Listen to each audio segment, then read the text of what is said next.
Hello, YouTube. My name is Alan, and it's that time yet again. Let's talk metal. And in particular, we're going to talk about, bet you can't guess, new wave of British heavy metal. It's my thing. It's what I do. It's what I like. I've spent a long time listening to and enjoying the music. It's a genre not everybody's that familiar with. So, hey, you don't need me to tell you, how great a lot of the new death metal is or thrash metal albums that everybody's heard. But this stuff folks haven't had a chance to hear some of this stuff. So let's talk about some of these unsung heroes of the early days of 1980s heavy metal and give you a chance to hear a few clips along the way. Tonight, I have dug into the singles box and pulled out a few old favorites that haven't played in a while. So what better time than to give them a spin here while chatting with y'all.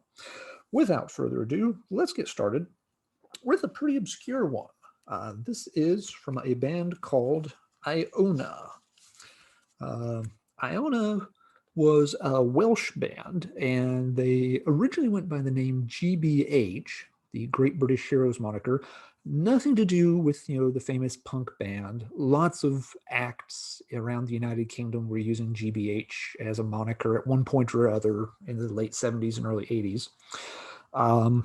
These guys wisely switched to the somewhat more unique Iona. I say somewhat more unique. It's not a name you see associated with a lot of metal bands, but a lot of bands in other genres of music have used it. If you try looking these guys up on Discogs, I think you find at least 13 different bands that have used the name Iona. So, well, I still like it better than GBH for a new wave of British heavy metal band.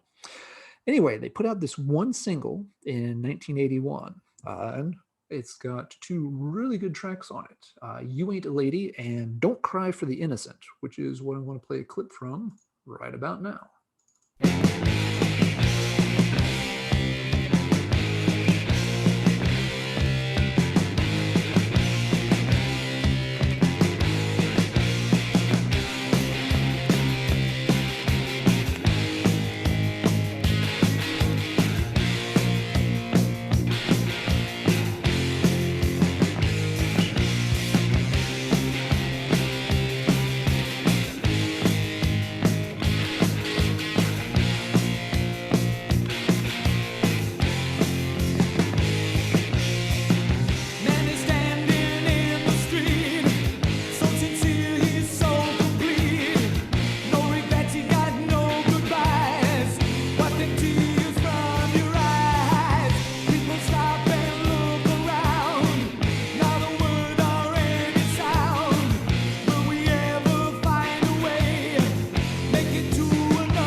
All right, there you go. It's a little bit of Iona. It's a really good single. They have a very strong sound, good vocal performance. They sound somewhat American compared to some of their contemporaries. Excellent single. I like it a lot. It's relatively rare new wave of British heavy metal single. It never came in a picture sleeve, just plain sleeveless single. The little note that stuck into it here is from a old trading buddy of mine, Patrick, who's a collector over in Europe. Patrick's a really nice guy, big collector of a lot of rare metal stuff. He and I have done several trades over the years, and we've both helped each other fill in some of the big items off of each other's want list. And Patrick hooked me up with this copy. It's been over 10 years ago, and it's one of the few times I've had a chance to get the record. It's turned up for sale a few times here and there, but pretty infrequent. So, Patrick, if you're out there watching this, thumbs up. I hope you're doing well. Yes, I still have this, still love it to death. Thank you for hooking me up with this many, many years ago. So, back to Iona. They didn't release any other material at the time.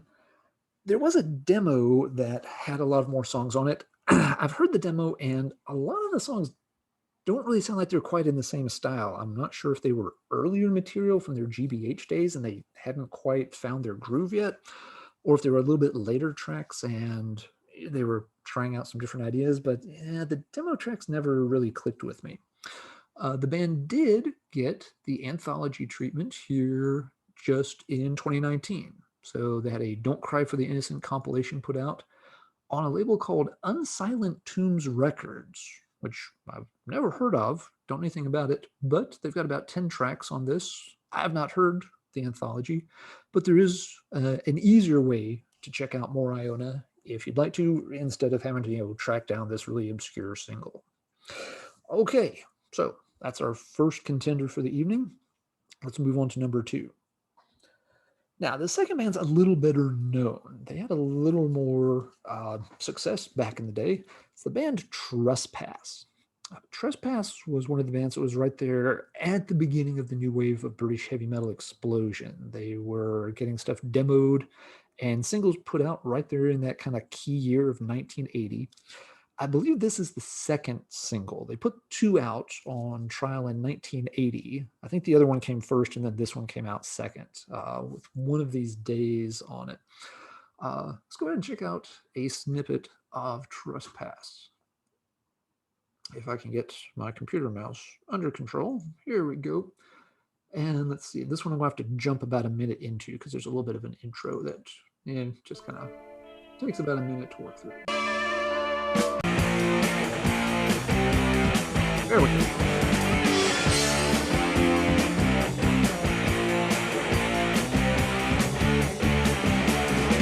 You don't listen to what I say. You close your mind and you walk away. Sit and listen to the radio while it plays. Your head, I'm gonna get you one of these days. One of these days.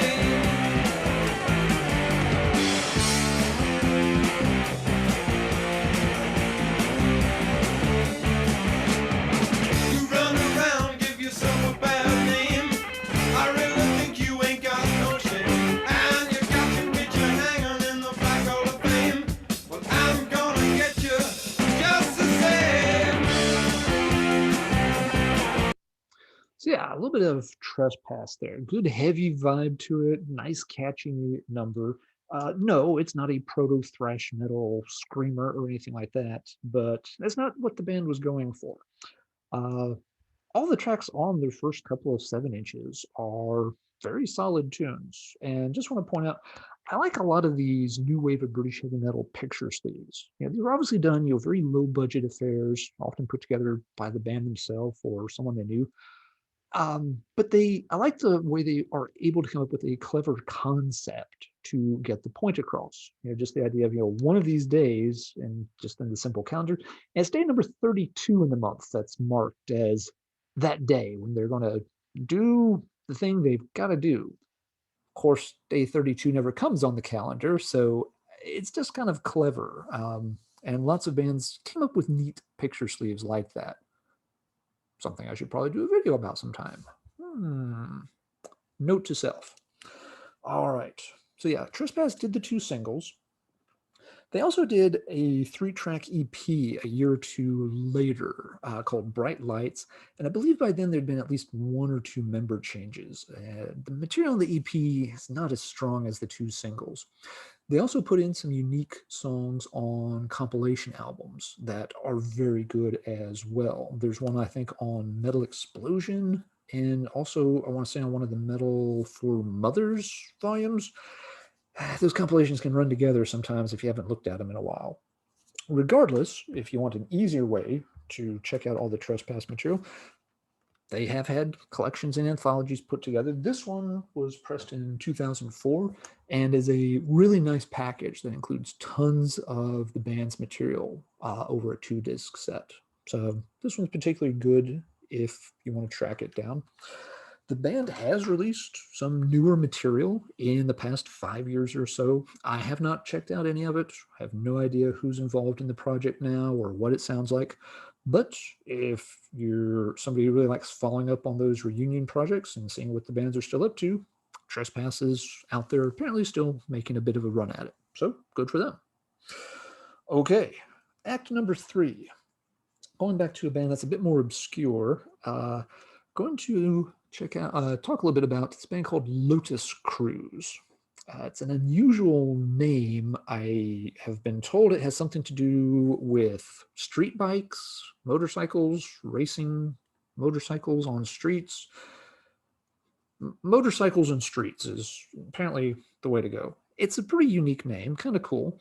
They made this one single, and let's check out a little clip of one of the tunes here called Billy's Got a Gun.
All right, there's a taste of Lotus Cruise. Billy's Got a Gun. A little quieter song than some of the others. Again, it's not going to be a raging headbanger at all, but really like the guitar work in it. Lyrically, I think it's kind of cool. They remind me a lot of Thin Lizzy, where they've got these nice little guitar parts scattered all throughout the song, and both sides, both Billy's Got a Gun and Tonight, are kind of telling these tales of guys down on their luck on the wrong side of town, getting into trouble. Very much that kind of urban mythos storytelling that Phil Lynott and the company were so good at doing, and very few bands ever were able to emulate well. So yeah, I just kind of like the way it's packaged and worked out with Lotus Cruise. Lotus Cruise's only other output was a cassette release the following year. The single came out in '83, no picture sleeve made. And in '84, they had a cassette release with those songs and some additional ones. I have not heard that material. I don't know if they redid the songs from the single or just spliced them back on there. But yeah, that's about the end of the line for Lotus Cruise. This is a band that, to my knowledge, has not gotten an anthology or anything like that put back out. So cool little obscure corner of the new wave of British heavy metal, but it's exactly the kind of thing I like to give a shout out to. They made two great songs. They made this one cool single. I've had it for ages. It's always been a personal favorite. So yeah, thumbs up to Lotus Cruise. All right, let's look at one more tonight before we call it. The last entry is a band called Hammerhead. Now, some different bands have gone by this name. There's one from, I want to say, Holland that did a cool 12-inch EP, not the same band here. This is a new wave of British heavy metal act who were knocking around as early, I think, as 1977, trying some stuff out. Maybe a little off on that date. Regardless, they did have this one single come out in 1981 with Time Will Tell on it. And let's check out what Hammerhead sounds like. Now, this is another one I want to skip about a minute into the song just to get past this little longer intro.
right, there's a little bit of Hammerheads. Time will tell.